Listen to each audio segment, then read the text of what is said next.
Welcome to news Mantra. Telugu cinema చరిత్రలో కొన్ని సినిమాలు మాత్రమే బాక్సాఫీస్ దగ్గర సునామీ సృష్టిస్తాయి. థియేటర్లో ఉన్న ఆడియన్స్కి వెంట్రుకలు నిక్కబొడుచుకునేలా చేస్తాయి. అలాంటి ఒక పెద్ద బాక్సాఫీస్ సునామీ పేరు దూకుడు.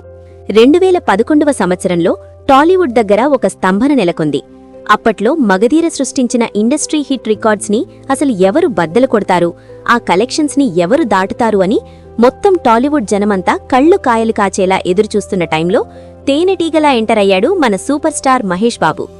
2011 సెప్టెంబర్ నెలలో దూకుడు సినిమాతో థియేటర్స్లోకి వచ్చి మగధీర తర్వాత 50 కోట్ల షేర్ మార్క్ని క్రాస్ చేసిన మొదటి సినిమాగా సంచలనం సృష్టించాడు. ఈరోజు మనం దూకుడు బాక్సాఫీస్ దగ్గర అసలు ఎలా ర్యాంపేజ్ చేసింది, దాని ఒరిజినల్ బడ్జెట్ ఎంత, తెచ్చిన ప్రాఫిట్స్ ఎంత, లాంగ్ రన్లో గ్రాస్ కలెక్షన్ ఎంత అనేది ఈ వీడియోలో క్షుణ్ణంగా చాలా డీటెయిల్గా మాట్లాడుకుందాం. దూకుడు రిలీజ్కి ముందు మహేష్ బాబు గారి మార్కెట్ స్టేటస్ గురించి ఖచ్చితంగా మనం మాట్లాడుకోవాలి. పోకిరి లాంటి మైండ్ బ్లాక్ అయ్యే బ్లాక్ బస్టర్ తర్వాత మహేష్ బాబు దగ్గర్నుంచి వచ్చిన సైనికుడు, అతిథి, కళేజా లాంటి సినిమాలు కమర్షియల్గా అనుకున్నంత రేంజ్లో వర్కౌట్ అవ్వలేదు. కళేజా మూవీలో మహేష్ బాబు టైమింగ్ని, విశ్వరూపం లాంటి తన కామెడీ యాంగిల్ని కొత్తగా చూపించినా కూడా అది ఒక కల్ట్ క్లాసిక్గా మిగిలిపోయింది. కానీ థియేటర్స్ దగ్గర ఆశించిన నంబర్స్ రాలేదు. సూపర్ స్టార్ ఫ్యాన్స్ మాత్రం ఒక proper mass commercial blockbuster కోసం చాలా ఇయర్స్ నుంచి పిచ్చ ఆకలితో ఉన్నారు. అదే టైంలో director Srinu Vaitla Dhee, Ready, King లాంటి వరుస హిట్ సినిమాలతో ఫుల్ ఫామ్లో ఉన్నాడు. మహేష్ బాబుకి ఒక సాలిడ్ కంబ్యాక్ ఖచ్చితంగా కావాల్సిన టైంలో 14 రీల్స్ ఎంటర్టైన్మెంట్ బ్యానర్ వాళ్లు శ్రీను వైట్ల డైరెక్షన్లో ఈ ప్రాజెక్ట్ని చాలా గ్రాండ్గా అనౌన్స్ చేశారు. ఈ సినిమా సక్సెస్ అవ్వడం అనేది హీరోకి, డైరెక్టర్కి ఇరువురికి చాలా క్రూషియల్గా మారింది. ఎందుకంటే ఇది హిట్ అయితే వారి కెరియర్స్ నెక్స్ట్ లెవెల్కి వెళ్తాయి అని అందరూ ఫిక్స్ అయ్యారు. ఈ సినిమా మేకింగ్ ఇంకా షూటింగ్ టైంలో జరిగిన కొన్ని అన్నోన్ ఫ్యాక్ట్స్ మనం తెలుసుకోవాలి. అసలు శ్రీను వైట్ల సినిమాలంటే కామెడీ ట్రాక్లు ఎలా పిచ్చెక్కిస్తాయో ప్రత్యేకంగా చెప్పనవసరం లేదు. కానీ దూకుడులో ఎంఎస్ నారాయ గారి బొక్కా వెంకట్రావు క్యారెక్టర్, ఇంకా బ్రహ్మానందం గారి పద్మనాభసింహ క్యారెక్టర్ ఇండియన్ సినిమా హిస్టరీలోనే ద బెస్ట్ కామెడీ ట్రాక్స్గా ఎప్పటికీ మిగిలిపోయాయి. ఈ సినిమాలో మహేష్ బాబు 2 డిఫరెంట్ షేడ్స్ ఉన్న పోలీస్ ఆఫీసర్గా, ఇంకా తండ్రి కోసం ఆరాటపడుతున్న కొడుకుగా అద్భుతంగా నటించాడు. గుజరాత్లో చేసిన యాక్షన్ సీక్వెన్స్లు, ఫైట్సు థియేటర్స్లో పూనకాలు తెప్పించాయి. ప్రకాష్ రాజ్కి, మహేష్కి మధ్య వచ్చే సెంటిమెంట్ సీన్స్ జనాల్ని ఏడిపించాయి. ఇంకో చాలా ఇంట్రెస్టింగ్ విషయం ఏంటంటే ఈ సినిమా షూటింగ్ టైంలో ఆన్లైన్లో కొన్ని ఇంపార్టెంట్ సీన్స్ లీక్ అయ్యాయి. దానివల్ల మూవీ యూనిట్, నిర్మాతలు చాలా టెన్షన్ పడ్డారు. కానీ రిలీజ్ తర్వాత జనాలు ఆ లీక్ గురించి మరిచిపోయి సినిమాని నెత్తిన పెట్టుకున్నారు. తమన్ ఇచ్చిన మ్యూజిక్, ఆ బ్యాక్గ్రౌండ్ స్కోర్ అసలు వేరే ప్రపంచంలోకి తీసుకెళ్లిపోయాయి. గురువారం మార్చి 1 సాంగ్, టైటిల్ సాంగ్, ఇంకా పార్వతీ మెల్టన్తో చేయించిన పూవై పూవై ఐటమ్ సాంగ్ థియేటర్స్లో పేపర్లు ఎగరేసేలా రచ్చలేపింది. సమంత యాక్టింగ్, కెమిస్ట్రీ మహేష్ బాబుతో చాలా ఫ్రెష్గా అనిపించింది. షూటింగ్ని ఇస్తాంబుల్, దుబాయ్ లాంటి ఎగ్జాటిక్ లొకేషన్స్లో ఎక్కడా కాంప్రమైజ్ అవ్వకుండా షూట్ చేశారు.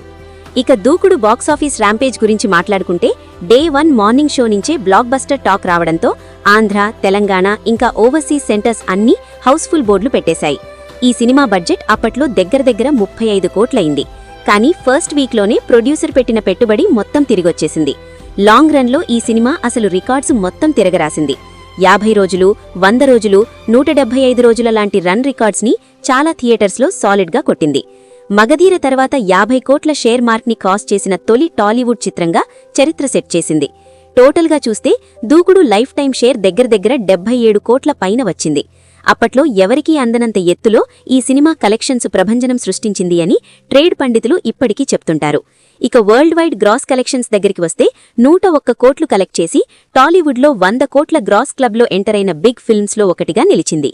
యుఎస్ఏ బాక్సాఫీస్ దగ్గర $1 మిలియన్ క్రాస్ చేసిన ఫస్ట్ ఎవర్ తెలుగు మూవీగా దూకుడు చరిత్రలో నిలిచిపోయింది.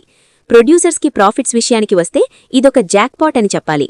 డిస్ట్రిబ్యూటర్స్కి డబ్బులు వర్షంలా కురిశాయి. అప్పట్లో ఈ సినిమా తెచ్చిన 57 కోట్ల షేర్ని ఇప్పటి టికెట్ రేట్స్తో, ఇప్పటి బాక్సాఫీస్ ఇన్ఫ్లేషన్తో కంపేర్ చేసుకుంటే అది ఇప్పుడు దాదాపు 200 కోట్ల షేర్ పైగా కలెక్షన్స్తో సమానం. అప్పట్లో అంత చిన్న టికెట్ రేట్స్తో సింగిల్ స్క్రీన్ డామినేషన్ ఉన్న రోజుల్లో 100 కోట్ల గ్రాస్ కొట్టడం అంటే మామూలు విషయం కాదు. ఈ సినిమా తెలుగు సినిమా చరిత్రలో టాలీవుడ్ ట్రెండ్స్లో తీసివేయలేని ఒక కల్ట్ లెగసీని సృష్టించింది. ఆ తర్వాత చాలా సినిమాలు ఈ దూకుడు ఫార్ములాని ఫాలో అయ్యాయి.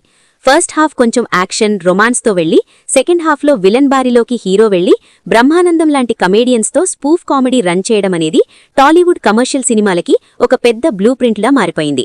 మహేష్ బాబుకి మళ్లీ తిరుగులేని బాక్సాఫీస్ స్టామినాని, ఒక absolute mass and class audience రీచ్ని ఈ సినిమా తెచ్చిపెట్టింది. ఎంటర్టైన్మెంట్కి ఒక కొత్త అర్థం చెప్పిన ఈ చిత్రం మహేష్ కెరియర్లోనే ఒక బిగ్గెస్ట్ మైలురాయిగా ఎప్పటికీ గుర్తుండిపోయింది.